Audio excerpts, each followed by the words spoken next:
My country will be attacked by Russia if Ukraine loses the war. We need help.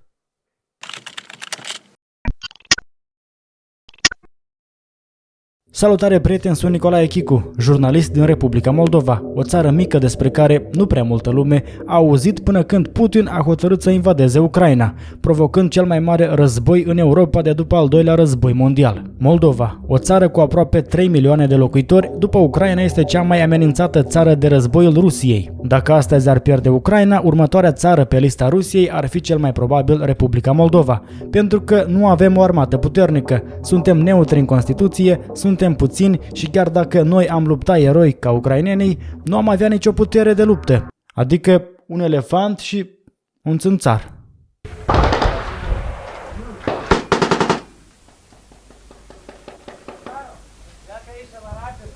În 1991, Rusia ne-a ocupat o parte din teritoriu, Transnistria, pentru că după căderea Uniunii Sovietice, moldovenii au trăit o renaștere națională, scăpând de sub jugul Rusiei, iar pentru a ne ține mereu sub presiune, ne-au atacat, ne-au ucis sute de oameni și au ocupat această bucată de pământ numită Transnistria, care se declară independentă, dar care de fapt este o enclavă separatistă a Moscovei, un teritoriu nerecunoscut în lume, în afară de Rusia și de alte bucăți de pământ ocupate ilegal prin războaie, cum ar fi Abhazia și Osetia de Sud din Georgia. Pe teritoriul acestei enclave separatiste se află cel mai mare depozit de muniție din Europa de Est, în localitatea Kolbasna, la o distanță foarte mică de granița cu Ucraina. Muniția din acest depozit este încă din al doilea război mondial, iar în caz de un incident, explozia ar fi atât de puternică precum o bombă nucleară de dimensiuni mici sau medii. În Kolbasna sunt depozitate 42.000 de tone de muniție și nimeni nu are acces acolo în afară de oamenii lui Putin care păzesc acest loc. Ei zic că îl păzesc,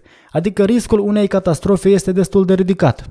Anume, această regiune separatistă este principala problemă a Moldovei de astăzi, pentru că propagandiștii lui Putin discută de mai multe luni despre faptul că intenția lor este să ocupe teritoriile din sudul Ucrainei, Odessa și Nikolaev, pentru a putea ajunge în Transnistria, iar de acolo până la Chișinău sunt doar câteva ore.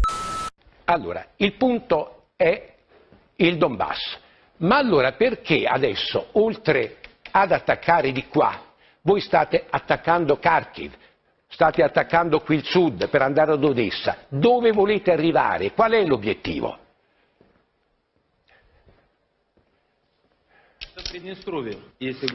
Fino alla Transnistria, se vogliamo essere precisi, però vogliamo tornare un attimino un passo indietro nel questo mi pare, 2014. questo aspetta, questo mi pare interessante. Lo ripeto, scusa Vladimir, potere legittimo voi nel paese.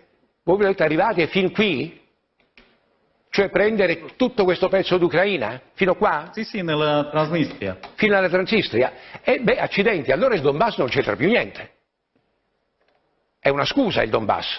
Volete mezza Ucraina, volete togliere il Mar Nero all'Ucraina. Ma tu pensi che l'Ucraina possa mai accettare una cosa di questo genere?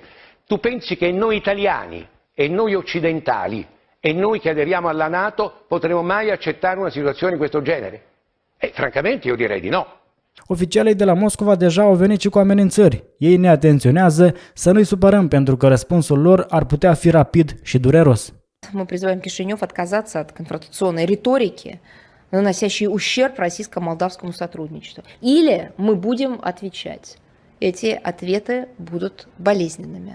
Și președintele Ucrainei, Volodymyr Zelensky, a spus nu o singură dată că dacă Ucraina cade în mâinile lui Putin, atunci următoarele vor fi Moldova, Polonia, România și țările Baltice. Doar că România și Polonia sunt în NATO, iar Rusia nu și-ar dori un război cu NATO.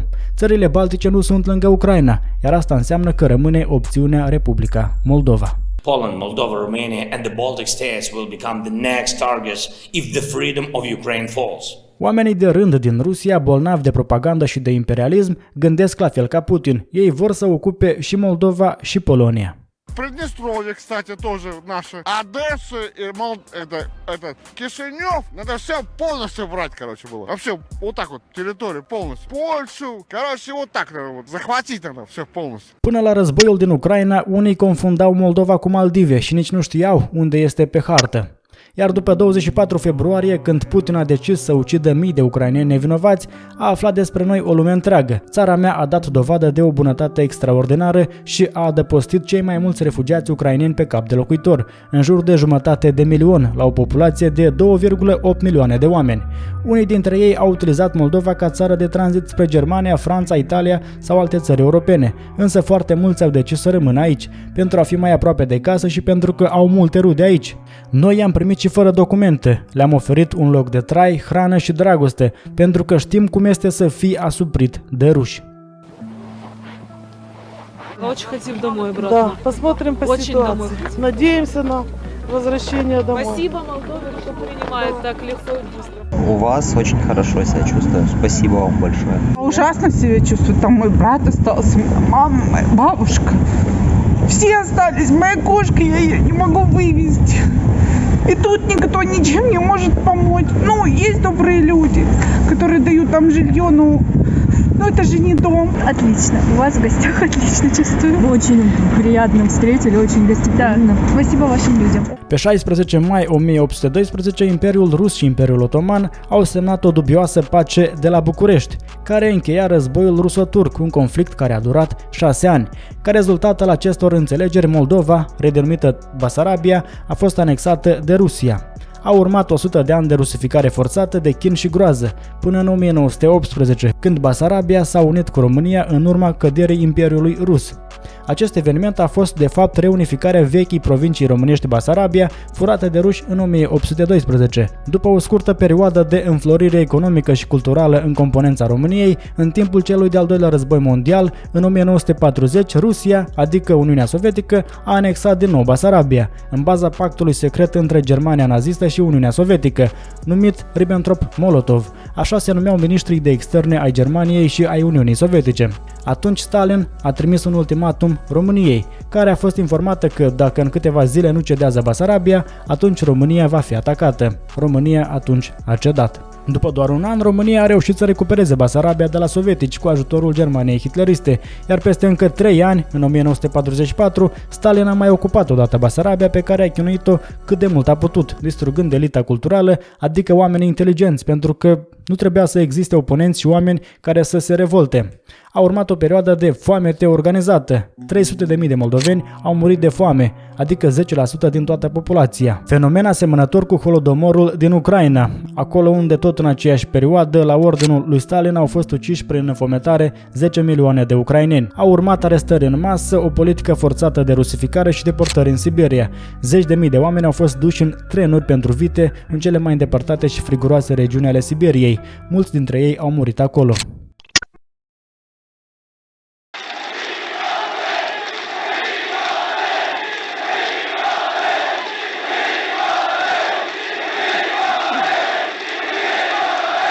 După ce a căzut Uniunea Sovietică, Moldova a reușit să mai scape odată din jugul rușilor, obținându-și independența în 1991 și dorind să se întoarcă după atâția ani la țara mamă, România. Existau discuții și intenții despre o nouă reunire cu România. În Moldova, apropo, se vorbește limba română. Eu acum vorbesc în limba română, iar tradițiile și obiceiurile sunt românești, adică suntem același popor, doar că propaganda Kremlinului încearcă să ne dezbine și să creeze ură între populația majoritară și cea minoritară, ucraineni, ruși, bulgari. Intenția Moldovei de a se uni cu România și dorința de a scăpa de rusificare au dus la o invadare din partea Rusiei în 1991 și la ocuparea Transnistriei, eveniment despre care am vorbit anterior. De la independență până în prezent, oamenii Kremlinului nu au dispărut niciodată din politica moldovenească. Unii politicieni de rang înalt chiar îl elogiază pe Putin și nici nu condamnă războiul din țara vecină, Ucraina. Vladimir Putin este unul dintre cei mai puternici și cei mai eficienți conducători Federației Ruse din ultimii cel puțin un secol. Doar că în 2021 s-a întâmplat un eveniment memorabil. Pentru prima dată în istoria țării, alegerile parlamentare au fost câștigate de un partid pro-european, cele prezidențiale de o femeie, Maia Sandu, care este și ea pro-europeană, iar recent chiar am obținut statutul de țară candidată pentru aderare la Uniunea Europeană alături de Ucraina. Acest statut este cea mai mare realizare externă a țării din ultimii 30 de ani. Semn că societatea noastră, sătulă și dezbinată de propaganda de la Moscova, și-a ales un drum spre democrație, spre Occident, nu spre Rusia, acolo unde nu există drepturi ale omului, acolo unde o singură persoană, Putin, decide soarta întregii țări, iar cei care nu sunt de acord sunt arestați, executați sau otrăviți, așa cum s-a întâmplat și cu opozantul rus Alexei Navalny. Politicienii Moscovei din Moldova sunt în mare parte oameni corupți implicați în scheme de finanțări ilegale a partidelor. Au fost filmați în timp ce primesc mită în pungi negre, alții sunt acuzați că au furat miliarde din sistemul bancar și au fugit peste hotare. Deputatul fugar Ilan Șor și colega sa de fracțiune, Marina Tauber, au rămas din nou fără imunitate după ce deputații au votat cererile depuse de către procurorul general interimar Dumitru Robu.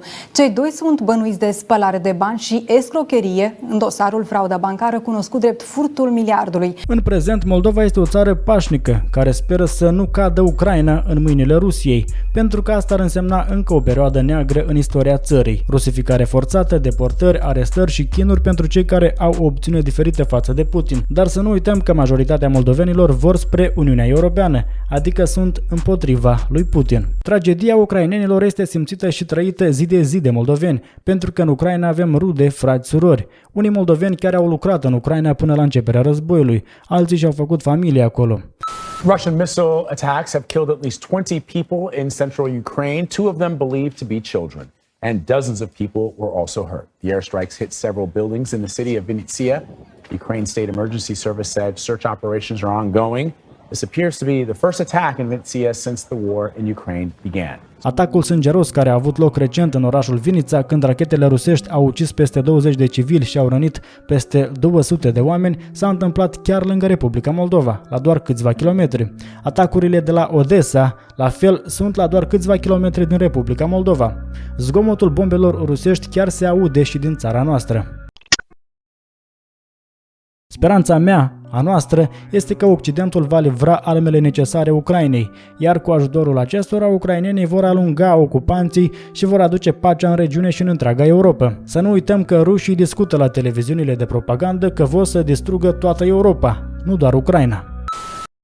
11 армат и все, были британские острова, нет Но британских. мы же серьезные люди, посчитали, что от Калининграда до Берлина 106 секунд, от Калининграда до Парижа 200 секунд, вас интересует Лондон 202 секунд. Вот, я про это. Поэтому им эту картинку надо тоже показывать. Sper că ați înțeles prin ce au trecut moldovenii din cauza ocupanților ruși. Sper că înțelegeți prin ce trec ucrainenii din cauza acestei tragedii provocate de Putin. Sper că îi veți ajuta pe vecinii noștri ucraineni. Sper că vom învinge împreună răul. Сегодня мы слышим, что нас хотят победить на поле боя. Ну, что здесь скажешь? Пусть попробуют.